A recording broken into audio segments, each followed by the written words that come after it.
Sir అంటే నిన్న release అయిన ఆ సీసీటీవీ ఫుటేజ్ మీరు చూసారా? ఒక వ్యక్తి అక్కడ ఫోటో తీసుకుని వెళ్తున్నాడు.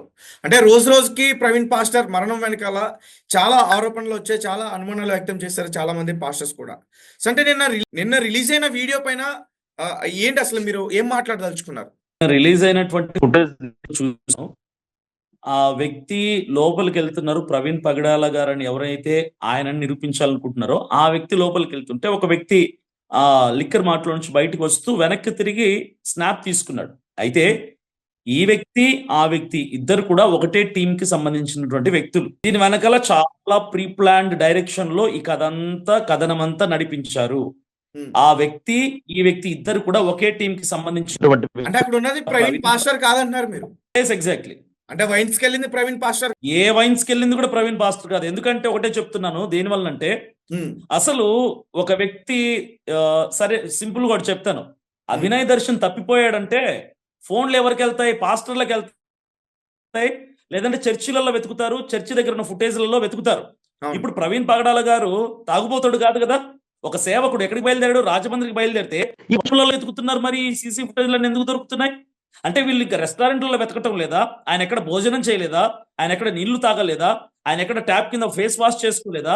ఆయన ఎక్కడ మాస్క్ తీసి కాసేపు రెస్ట్ తీసుకోలేదా? ఎందుకు వైన్ షాప్ ఫుటేజెస్ కావాలని రిలీజ్ చేస్తున్నారు? దీని వెనక పెద్ద కుట్ర ఉంది, పెద్ద డైరెక్షన్ స్క్రీన్ ప్లే నడిపిస్తున్నారు. అక్కడ ఆయన కాదు, ఒక చిత్రీకరించాలని ప్రయత్నం చేస్తున్నారు. ప్రవీణ్ పాస్టర్ అనేటోడు ఒక తాగుబోతోడు కింద చిత్రీకరించడానికి ప్రయత్నిస్తున్నారు అని చెప్తున్నారు మీరు? ఎస్. అయితే క్రైస్తవ సమాజం అంతటిని కూడా ఈ రోజు ఎవరెవరైతే ఆయన ద్వారా ఇన్ఫ్లుయెన్స్ అయ్యారో, ఎవరైతే ఆయన ఇన్స్పైర్ చేశాడో, ఆయన లక్షల మంది ఉన్నారు. ఇప్పుడు ఆయనని మానసికంగా చంపటానికి ప్రయత్నం చేస్తున్నారు. భౌతికంగా చంపేశారు, ఈ రోజు ఆయన క్యారెక్టర్ ని చంపాలని చూస్తున్నారు. ఎవరైతే లక్షల మంది ఇన్స్పైర్ అయ్యారో ఆయన చూసి, ఈ రోజు ఆయన తాగుబోతోడని నిరూపించగలిగితే ఈ లక్షల మంది ప్రవీణ్ పగడాల మంచోడు అనుకున్నామే అని చెప్పి ఆయనని విడిచిపెట్టి ఆయన ఒక దుర్మార్గుడుగా వాళ్ళ మనసులో నింద వేస్తారు.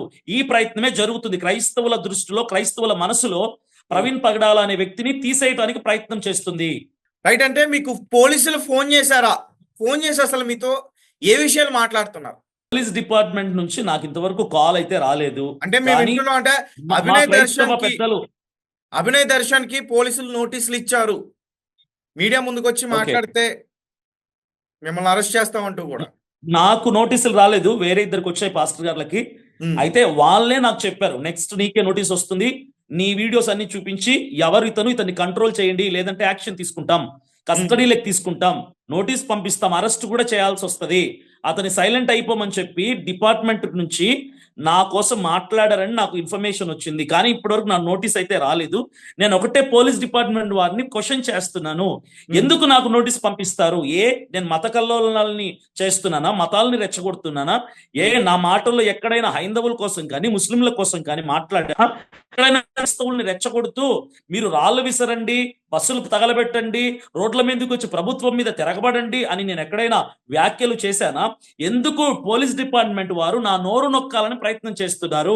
క్రైస్తవుల పక్షమున ఈ రోజు ఆంధ్రప్రదేశ్ లో నేనొక్కనే యాక్టివ్ గా ఫ్రంట్ లైన్ లో కొంచెం అగ్రెసివ్ గా న్యాయం కోసం మాట్లాడుతుంటే నా ఒక్కడి నోటిని కూడా మూసుకోమని చెప్పడానికి నోటీసులు ఇస్తాం, కస్టడీలోకి తీసుకుంటాం అనేటువంటి వ్యాఖ్యలు పోలీస్ డిపార్ట్మెంట్ వారు చేయడం కరెక్ట్ కాదు.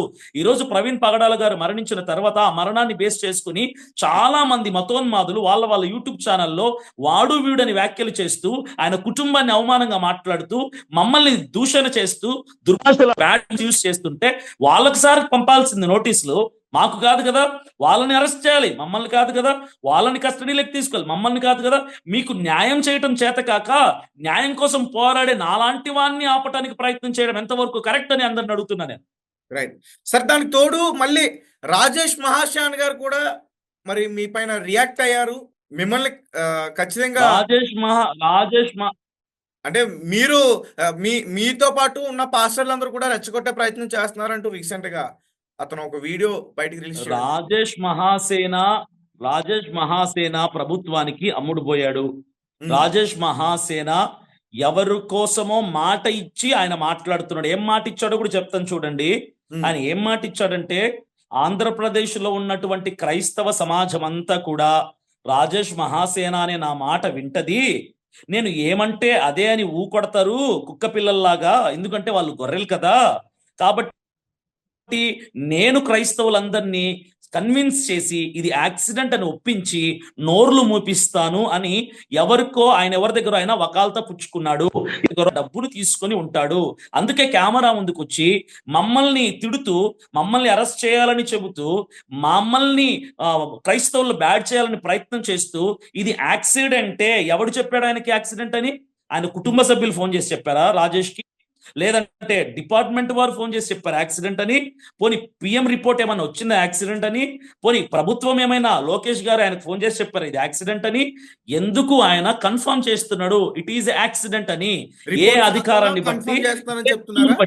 ఎస్, క్రైస్తవులందరినీ తప్పుదోవ పట్టించడానికి ఈ కేసులో ఆయన ఎవరి దగ్గర వకాలతో పుచ్చుకొని పాస్టర్ని చెడ్డ చేయడానికి చూస్తున్నాడు. కానీ ఒకటే చెప్తున్నా, మహాసేన రాజేష్ ని రోజు కుక్క కూడా పట్టించుకున్నటువంటి స్థితికి ఆయన దిగజారిపోయాడు. ఎందుకంటే అందరికి తెలుస్తుంది దీని వెనకాల ఏవో మరణించి చంపినటువంటి అనుమానాలు ఉన్నాయని అందరికీ తెలుసు. ఇలాంటి చెప్పాడు చూడండి, దీని వలన ఉన్న పేరు కూడా పోయింది, ఉన్న పరువు కూడా మంట కలిసిపోయింది. ఇక ఆయన ఏది సాధించలేడు, ఏది కూడా లబ్ధి పొందలేడు, ఉన్నది కూడా పోగొట్టుకున్నాడు. ఈరోజు క్రైస్తవుల్లో ఆయన మాట కుక్క కూడా లెక్క చేసు అతను అందులో అంటే అనుమానాలు కనుక ఖచ్చితంగా బలమైనవి ఉంటే నేను అసలు ప్రభుత్వంతోనే ఫైట్ చేస్తానంటూ కూడా చెప్తున్నాడు కదా. బలమైన అనుమానాలు కాదు, డబుల్ బలమైన అనుమానాలు ఉన్నాయి. నా అనుమానాలు కాదు, యావత్ క్రైస్తవ సమాజం అంతా కూడా లక్షాది క్రైస్తవుల పక్షమున నేను మాట్లాడుతున్నా. వందల అనుమానాలు ఉన్నాయి. రమ్మని చెప్పండి, నన్ను లైవ్ లెక్ తీసుకోమని చెప్పండి, నాకు మాట్లాడమని చెప్పండి. అనుమానాలు నేను చెప్తా, దానిని క్లారిఫై చేసి తర్వాత ఆయన మాట్లాడమనండి, ఏదైనా కన్ఫర్మ్ చేయమని చెప్పండి. మా ప్రశ్నలకు సమాధానం చెప్పి. ఆయన ఎలా అంటాడు అనుమానాలు ఉంటే నేను కూడా ఫైట్ చేస్తా? అనుమానాలు ఉన్నాయి, నీకు తెలియదు అనుమానాలు ఉన్నాయని? ఏం సార్ అంటే ప్రధానంగా మీరు అసలు ఏం చెప్పదలుచుకున్నారు? అంటే మొత్తానికి ప్రవీణ్ పాస్టర్ అనేటోన్ని ఈ 3 రోజులు మొత్తం కూడా ఒక తాగుబోతు కింద బయట చిత్రించే ప్రయత్నం చేశారంటూ చెప్తున్నారు చాలా మంది. వెనక 2 కారణాలు ఉన్నాయండి, 2 బలమైన కారణాలు ఉన్నాయి. ఒకటి, పిఎం రిపోర్ట్ లేట్ చేస్తుంది కాబట్టి పిఎం రిపోర్ట్ నుంచి మర్చిపోయి పిఎం రిపోర్ట్ ప్రజలు అడగకుండా డైవర్ట్ చేయటానికి ఈ ఫుటేజ్లు రిలీజ్ చేసి ఫుటేజ్ల ఆందోళనలో యావత్ క్రైస్తవులు పడేశారు. అది నిజమే, అది అందరికి తెలిసినటువంటి వాస్తవమే. ఈరోజు ప్రజలందరూ పిఎం రిపోర్ట్ ఎప్పుడు వస్తుందా అనేది మర్చిపోయి ఈయన మీద ఫైట్ చేస్తున్నారు, ఫుటేజెస్ రైట్ ఆ రాంగ్ అనే దాని మీద. ఇది ఒక కుట్ర. రెండవది, ప్రవీణ్ పగడాల గారిని క్రైస్తవుల మనసుల్లో నుంచి కూడా చెరిపేయాలి.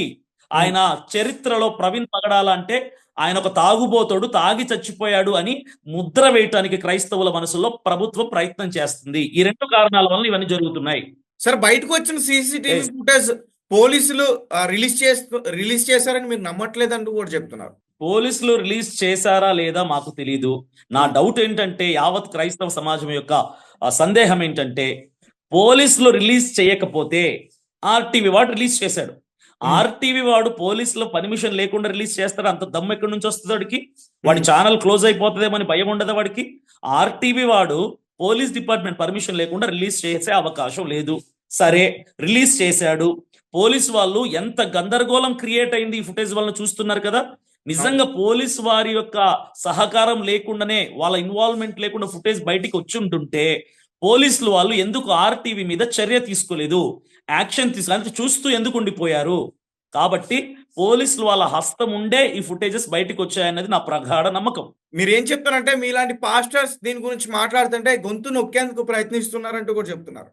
అంటే ఎగ్జాక్ట్లీ వందల సార్లు నేను చెప్తున్నా. ఈ రోజు నాకు హత్య చేస్తాం, చంపేస్తాం, నీ మీద దాడి చేస్తాం, నువ్వు ఇంట్లో నుంచి బయటికి ఎలా వస్తావరా అని చెప్పి చాలా మంది నాకు ఫోన్లు చేసి బెదిరిస్తున్నారు. బెదిరిస్తున్న వాళ్ళకు కూడా మిమ్మల్ని డైరెక్ట్ గా ఫోన్ చేసి బెదిరిస్తున్నారా?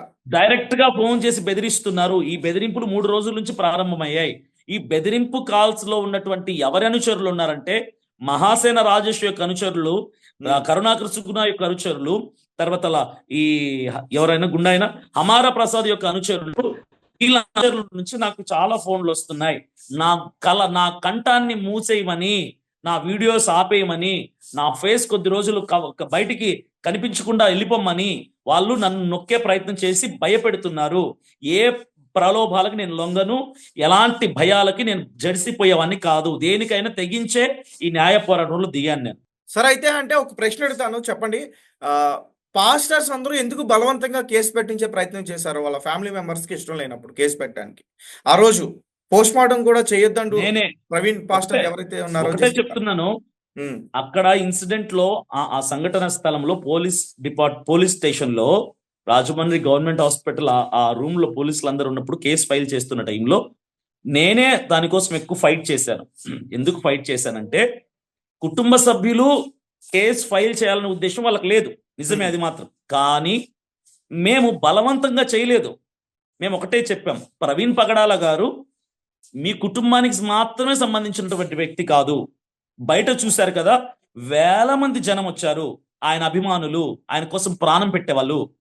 ప్రవీణ్ పగడాల అనేటువంటి పేరు ఒక కుటుంబానికి సంబంధించింది కాదు, యావత్ క్రైస్తవ సమాజానికి సంబంధించింది. ఆయన ప్రజాబంధువు. ఇప్పుడు మేమందరము ఆయన కోసం న్యాయం కావాలని పోరాడుతున్నాం అని ఆ కుటుంబ సభ్యుల్ని ఒప్పించి వాళ్ళతో కేసు ఫైల్ చేయించడం జరిగింది. ఎందుకంటే ఇది ఇక్కడ కనుక మేము యాక్షన్ తీసుకొని కేసు ఫైల్ చేయకపోతే మరో సేవకుడి మీద ఇలాంటి దాడులు జరిగే అవకాశం ఉంది, మరొక సేవకుడిని కూడా ఇలా చేసే అవకాశం ఉంది.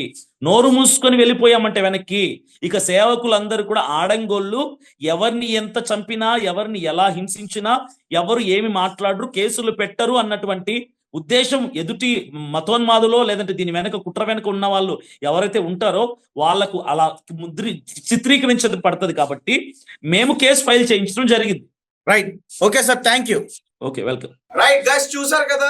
అయితే ఒక సీసీటీవీ ఫుటేజ్ నిన్న రిలీజ్ అవటం, ఒక వ్యక్తి ప్రవీణ్ పాస్టర్ ని ఫోటో తీయడానికి ప్రయత్నించడం, ఇదంతా కూడా బయట చాలా హల్చల్ అవుతుంది. అండ్ కొంతమంది పాస్టర్స్ వాళ్ళ నోరు నొక్కేస్తానంటూ కూడా వాళ్ళు చెప్పే ప్రయత్నం చేస్తున్నారు. మరి ఇందులో ప్రభుత్వం ఎలాంటి నిర్ణయం తీసుకుంటుంది, ఎలా ఈ కేసును ముందుకు తీసుకెళ్లే ప్రయత్నం చేస్తుంది, అలాగే పోస్ట్ మార్టం రిపోర్ట్స్ కూడా ఇప్పటివరకు బయటకు రాలేదు. ఒకవేళ బయటకు వస్తే ఎలాంటి రిపోర్ట్స్ వస్తాయి, ఒకవేళ తప్పుడు రిపోర్ట్స్ వస్తే మేము ఖచ్చితంగా రోడ్లపైకి వచ్చి ధర్నా చేస్తామంటూ కూడా వీళ్ళు చెప్పే ప్రయత్నం చేస్తున్నారు. చూద్దాం ప్రవీణ్ పాస్టర్ కేసు అసలు ఎంతవరకు వెళ్తుంది. గతంలో చూసుకుంటే ఇటువంటి కేసులు ఇప్పటి వరకు కూడా తేలలేదు. మరి ప్రవీణ్ పాస్టర్ కేసు అలాగనే ఉండిపోతుందా,